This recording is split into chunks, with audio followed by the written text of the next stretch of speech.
In the early stages of, say, Season 2, there basically weren't any coaches available. Everything was very player-driven. Egos got very, very big, and that always meant that if you brought in a new guy, for him to obviously have the respect was very difficult. But it also meant when you had team discussions and it was a big ego versus maybe a new guy on the team who's a player, that discussion was very quickly over because obviously the big guy would win it very quickly. And even though the other guy was right, you wouldn't realize it. You just played that one way because that was the way you were supposed to do things. There was nobody to really resolve conflict because everybody was involved in every single conflict. There was no neutral party to kind of oversee the team. And that led to a very chaotic scene with a lot of breakups and a few good teams. Even in the early stages of Season 3, there were still not really that many coaches. Players didn't feel the need to either because back then it was so gameplay related that if you didn't have the insight to challenge a player on any gameplay matter, you would be unlikely to win his respect. Coming into Season 3, first of all, because Riot had you do paperwork, they're like, well, I don't want to do it, and Bjergsen doesn't want to do it, and Svenska doesn't want to do it, Krepo doesn't want to do it. Like, let's find a manager. That was like step one, find a manager who could then sort the paperwork and kind of schedule flights and all that kind of stuff, which you needed in Season 3 where very few teams had gaming houses in the first split. So that was very important. And it kind of led into the manager then saying, oh, I'm getting a bit of an overview of what's happening. I see you guys are arguing after every scrim. Maybe take a 5-minute break. Let's pull up a replay instead and look at that instead of you screaming at each other. And at least us at the Copenhagen Wolves, we were like, that works really well. Maybe we should get someone who we can have with us all the time. I think actually early Season 3, mid-Season 3 is where gaming houses got introduced as like a short-term band-aid that kind of hit a bigger problem where instead of getting somebody to manage 5 players, they were thrown in an environment where now not only did they have to like take care of themselves, kind of the house around them, of their teammates constantly together with no supervision. I think that kind of really revealed the need for analysts and coaches.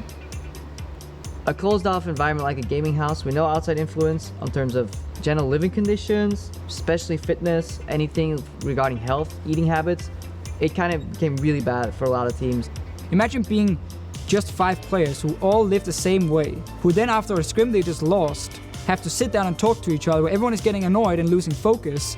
And you also don't really have anyone who can come in from the outside and say, guys, you're talking about the wrong thing. You guys lost the game here and here and here, and oh, well, this Baron was bad. Instead, you're just like, oh, this pick and ban phase, it sucked, yeah, it was your fault, no. And then you died in lane, it doesn't matter, okay, just go next game. And you would gain nothing. Like, you would just sit and scrim to scrim, not to improve. And that was a big, big issue. That's why a lot of teams were stuck in the mud, and it was just the same thing over and over until they basically got someone else showing them what you're doing is wrong.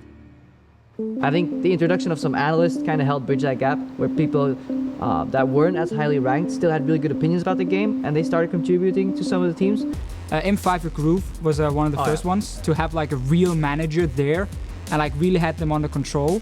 So he was kind of like the grandfather of managers that could turn into more of a coaching role back in spring. He just had a certain authority around him. When he walked with the team, he was also, oh yeah, that's Groove, he is leading Moscow 5. Lemon Dogs was the first one to bring in an analyst, and they actually interviewed 2 guys. I don't even remember the name of the guy they picked up, but the second guy was Clement Chu, and we talked to Clement and we picked him up very quickly. And the first thing he did was like, okay, here's a report on like what they do in LPL, here's pick and bans from Korea, your pick and ban is terrible. Here's what Korea is playing, here's why.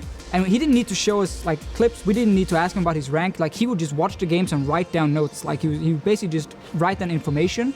We would look at it and go like, we're doing a lot of stuff wrong here. Because like we would tunnel vision like 2 or 3 picks in every role. That's all we played. So that was really an eye opener. And once a few teams get that and they start talking highly of certain people and they show, like you just show like that report he wrote and you'd be like, hey, this is the kind of stuff he's doing. And people are like, wow. It took Adreda to join us as a team to really start opening our eyes and say, like, guys, on the replay, like right here, why don't you do this differently? Because this is how it works. And suddenly things clicked a little bit at least.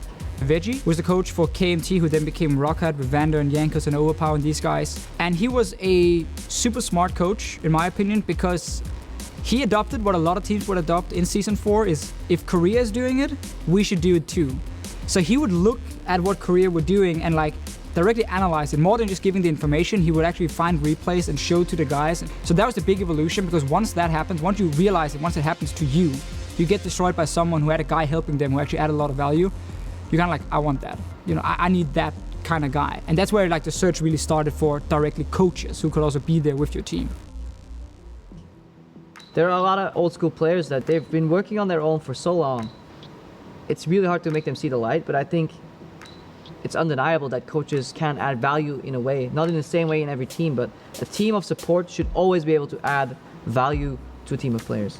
It's like a guy like Diamond Prox, who would be like massive, legacy and an old school player, talking very highly of his own coach. Took him a while. Took him a while, of course. Like I would say it started like season 5, actually, with him praising, especially Sean's when he came in the summer split season 5. A lot of praise there, but also a lot of respect because Sean was a former pro jungler himself and he could help him quite a lot.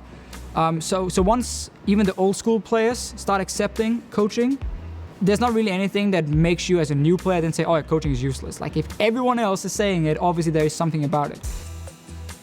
I feel like the next evolution, which is what teams are doing now, is they are searching for a lot of different people outside of esports as well.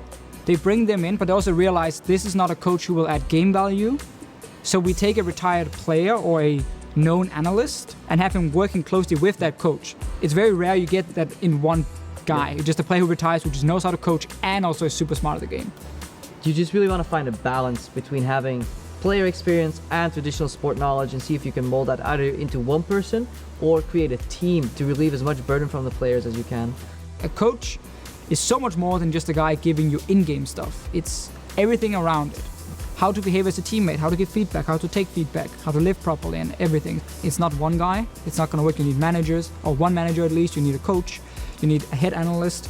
And because League of Legends has so many different layers and so many different things you're always looking at, preferably you have multiple guys freelance working under this head analyst. They give him the information, he filters it, he gives it on to the coach, who then filters it and gives it on to the players. Basically, you have that, what do you call it, event or build-up? Structure, which then gives the good information to the players. You feel very good about that one. I'm feeling really good.